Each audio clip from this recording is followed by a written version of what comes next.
Warning. Censorship. Warning. Their children are learning rubbish at school, so let's start teaching them real values, real heart, real skills, and build a better future that way. Homeschooling is going off. I'm a homeschooling mummy. Love it, love it.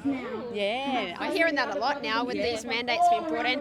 People are just going, nah, their children aren't going to school anymore. I don't think you can trust the system, and I think it's dangerous for our children to be at school.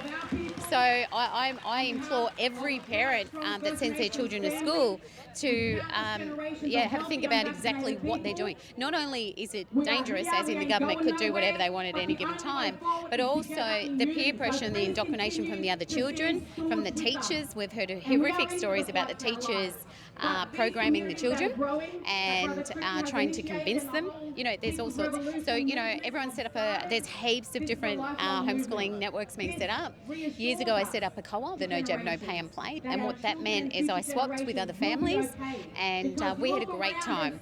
And we trust our children in a public school with random teachers that we don't know.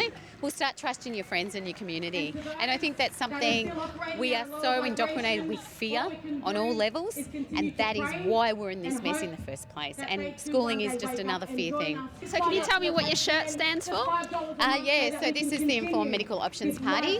The party was actually formed back in 2016 by Michael O'Neill, the most beautiful person you'll ever met. I joined IMOP because he wasn't going to censor me. They were talking about vaccination. They were talking about the coercion, the bullying, the blackmail that's actually been happening for years.